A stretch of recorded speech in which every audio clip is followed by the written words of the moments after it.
Hello friends and welcome to CSC. I am Bhavna Patidar here and friends, हम पढ़ रहे polity यानी कि राज्य व्यवस्था।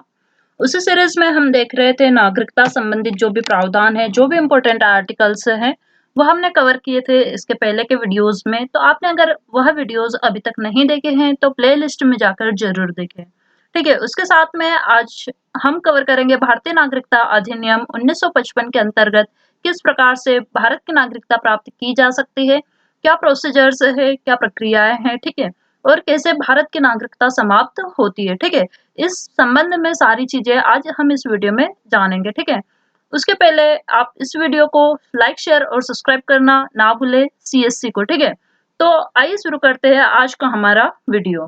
भारतीय नागरिकता अधिनियम 1955 के अंतर्गत कुछ प्रावधान किए गए थे जिससे कि भारत की नागरिकता प्राप्त की जा सके। हमारे संविधान में संसद को यह अधिकार दिया गया है कि वह भारतीय नागरिकता से संबंधित सभी विषयों के संबंध में व्यवस्था करे। ठीक है, तो नागरिकता से रिलेटेड सारे पावर्स किसके पास है? संसद के पास है। संसद के पास यह राइट्स है कि वह नागरिकता यानी सिटीजनशिप से रिलेटेड कोई भी लॉ, कानून या नियम बना सकती है। ठीक है, तो इसी के चलते संसद ने क्या किया कि 1955 में भारतीय नागरिकता अधिनियम पारित किया। इस अधिनियम में स्पष्ट किया गया है कि भारतीय नागरिकता की प्राप्ति किस प्रकार से होगी और किन परिस्थितियों में होगी। ठीक है, भारतीय नागरिकता का और किस प्रकार से कैसे अंत हो जाएगा। ठीक है, विशेष परिस्थितियों में भारतीय नागरिकता का या तो स्वतः या फिर अगर कोई व्यक्ति अपने आप से अपनी स्वतंत्रता या अपनी नागरिकता त्याग दे। ठीक है, तो इन परिस्थितियों में भारतीय नागरिकता का अंत भी हो सकता है। ठीक है, तो आइए देखते हैं कि भारत की नागरिकता कैसे प्राप्त कर सकते हैं। तो सबसे पहले जन्म से। ठीक है, जन्म से कैसे कोई भी व्यक्ति भारत का नागरिक होगा।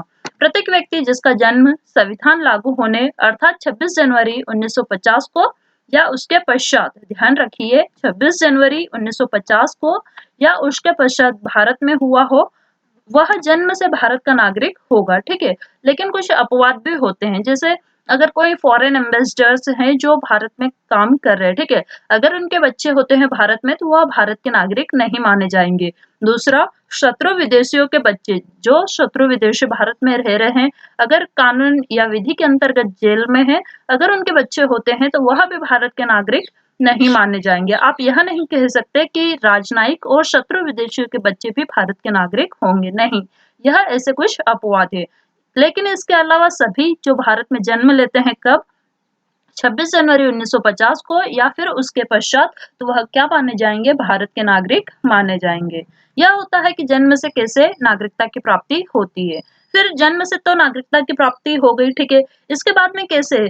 और रक्त संबंध या वंश अधिकार से भी नागरिकता प्राप्त की जा सकती है भारत यानी कि इंडिया के। ठीक है, तो कैसे, आइए हम देखते हैं। 26 जनवरी 1950 को या उसके पश्चात भारत के बाहर जाना कोई भी व्यक्ति कतिपय उपेक्षाओं के अधीन रहते हुए भारत का नागरिक होगा यदि उसके जन्म के समय उसके माता या पिता भारत के नागरिक थे। ठीक है, तो 26 जनवरी 1950 को या उसके पश्चात, ठीक है, अगर कोई भारत का नागरिक होगा कब? अगर उसके जन्म के समय उसके माता या पिता भारत के नागरिक थे। ठीक है, तो इस प्रकार ब्लड रिलेशन से भी भारत की नागरिकता प्राप्त की जा सकती है।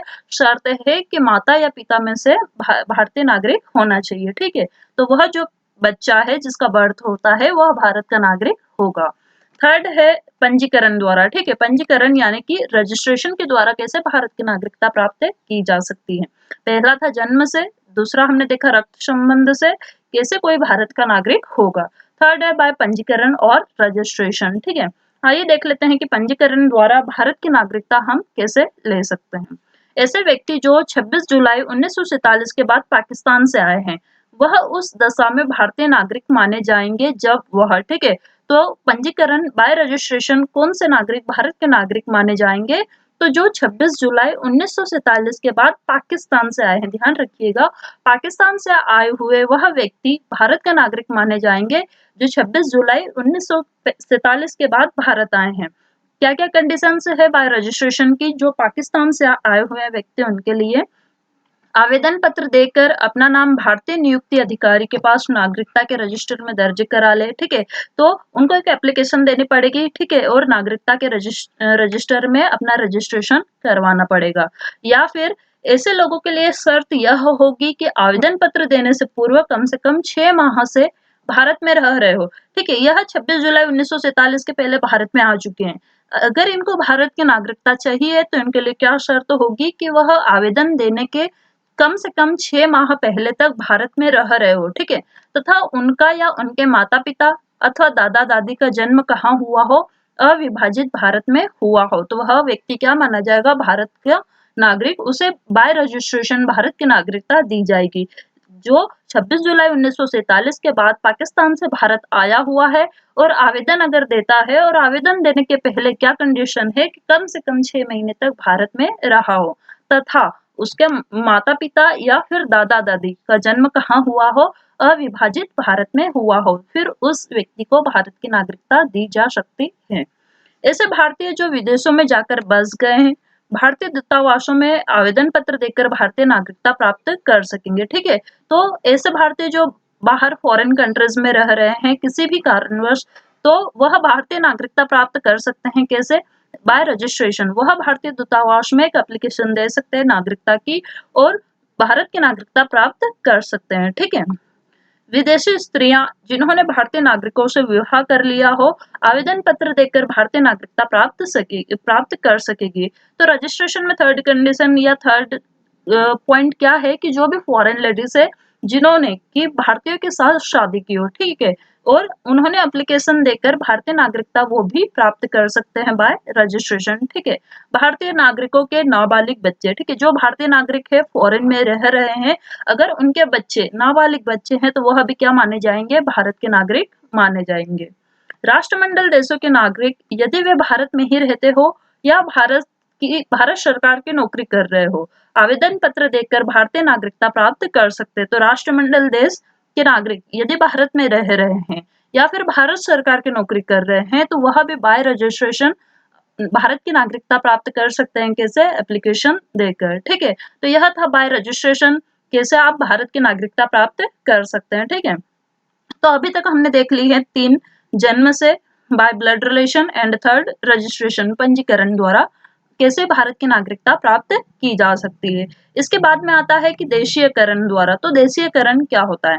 विदेशी नागरिक भी निम्न शर्तों को पूरा करने पर भारतीय नागरिकता प्राप्त कर सकते हैं। अभी तक तो हमने देखा था कि भारतीय लोग जो भारत के बाहर है या फिर राष्ट्रमंडल के सदस्य, राष्ट्रमंडल के नागरिक जो भी है, ठीक है, और विदेशी स्त्रियां यानी कि फॉरेन वुमेन कैसे भारत की नागरिकता प्राप्त कर सकती है। फिर देशीयकरण एक टाइप और होता है जो कि विदेशी नागरिकों के लिए है कि वे कैसे भारत की नागरिकता प्राप्त कर सकते हैं।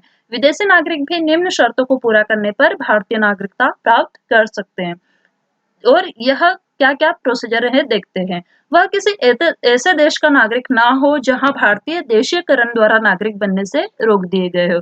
तो सबसे फर्स्ट कंडीशन क्या है देशीयकरण की, कि अगर कोई कंट्री है फॉर एग्जांपल एबीसी, अगर कंट्री एबीसी भारत के नागरिकों को देशीयकरण द्वारा नागरिकता प्रदान नहीं करता है, तो भारत भी उस एबीसी के नागरिकों को भारत की नागरिकता नहीं देगा।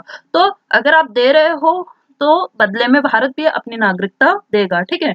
तो यह है आपकी फर्स्ट कंडीशन कि वह किसी ऐसे देश का नागरिक ना हो जहां भारतीय देशीयकरण द्वारा नागरिक बनने से रोक दिए गए हो, ठीक है। सेकंड कंडीशन है वह अपने देश की नागरिकता का परित्याग कर चुका हो और केंद्रीय सरकार को इस बात की सूचना दे दी हो। तो देशीयकरण की सेकंड कंडीशन क्या है कि अगर आपको भारत की नागरिकता चाहिए तो आपको अपने देश की नागरिकता का त्याग करना पड़ेगा, ठीक है। अपनी नागरिकता छोड़ना पड़ेगा। क्यों? क्योंकि भारत में एकल नागरिकता का प्रावधान है। आप भारत की नागरिकता के साथ साथ किसी और देश की नागरिकता नहीं रख सकते। अगर आपको भारत का नागरिक रहना है तो फिर आपको अपने देश या किसी भी देश की नागरिकता को छोड़ना पड़ेगा। वह आवेदन देने के पूर्व कम से कम 1 वर्ष से लगातार भारत में रह रहा हो। तो कोई भी विदेशी नागरिक अगर भारत की नागरिकता चाहता है तो उसके लिए क्या कंडीशन है कि उसे कम से कम एप्लीकेशन देने के पहले कम से कम 1 साल तक भारत में रहना पड़ेगा, ठीक है। इसके बाद में नेक्स्ट कंडीशन है वह उपरोक्त 1 वर्ष से पहले कम से कम 5 वर्षों तक भारत में रह चुका हो या भारत सरकार की नौकरी में रह चुका हो, अथवा दोनों मिलाकर 7 वर्ष पर किसी हालत में 4 वर्ष से कम समय ना हो। तो सबसे पहले कंडीशन तो क्या है कि एप्लीकेशन देने के पहले 1 साल तो पूरा उसे भारत में रहना पड़ेगा, ठीक है। फिर क्या होता है कि वो जो 1 साल है उसके पहले कम से कम 5 वर्षों तक या तो वो भारत में रह चुका हो, ठीक है, या भारत सरकार की नौकरी में रह चुका हो, अथवा दोनों मिलाकर 7 वर्ष तक भारत में रहा हो। पर इन 7 वर्षों का ऐसा है कि कम से कम 4 वर्ष का समय तो उसने भारत में गुजारना ही चाहिए, तब वह देशीयकरण द्वारा भारत की नागरिकता प्राप्त कर सकता है, ठीक है। उसका आचरण अच्छा हो, यह भी एक कंडीशन है। अगर आप आतंकवादी है, क्रिमिनल है, तो आपको भारत की नागरिकता प्राप्त नहीं होगी। आपका आचरण अच्छा होना चाहिए, ठीक है। भारत की किसी प्रादेशिक भाषा या राजभाषा का अच्छा जानकार होना चाहिए। अगर आपको भारत की नागरिकता चाहिए तो आपको यहाँ की किसी भी प्रादेशिक भाषा या राजभाषा का ज्ञान होना चाहिए, ठीक है। यह भी आपकी एक कंडीशन है भारत की नागरिकता प्राप्त करने के लिए बाय देशीयकरण, ठीक है। संविधान में ऐसे व्यक्ति को विशेष छूट दी गई है जो दर्शन, विज्ञान, कला, साहित्य, विश्व शांति या मानव विकास के क्षेत्र में विशेष कार्य कर चुका हो, ठीक है। उपरोक्त श्रेणी के व्यक्तियों को संविधान में निर्दिष्ट शर्तों को पूरा किए बिना भी नागरिकता प्रदान की जा सकती है। तो ऐसे कुछ अपवाद भी है जहाँ पे नागरिकता प्राप्त करने में विशेष छूट दी गई है, जैसे कि जो पर्सन दर्शन से रिलेटेड हो, फिलोसॉफी, विज्ञान, साइंस, कला, आर्ट्स, साहित्य, लिटरेचर, ठीक है, विश्व शांति, वर्ल्ड पीस या मानव विकास, ह्यूमन डेवलपमेंट के क्षेत्र में विशेष कार्य कर चुका हो, तो ऐसे व्यक्तियों को छूट दी जाती है भारत की नागरिकता प्राप्त करने में, जो किसी भी विशेष फील्ड से रिलेटेड हो और कार्य कर रहा हो, ठीक है। तो यह 4 थे प्रकार जिनके द्वारा आप भारत की नागरिकता प्राप्त कर सकते हैं। आगे की वीडियो में हम इसके आगे देखेंगे कि कैसे भूमि विस्तार द्वारा आप, ठीक है, यहीं पे देख लेते हैं, सॉरी, भूमि विस्तार द्वारा आप कैसे नागरिकता प्राप्त कर सकते हो। यदि किसी नवीन क्षेत्र को भारत में शामिल किया जाए तो वहां की जनता को भारतीय नागरिकता प्राप्त हो जाएगी।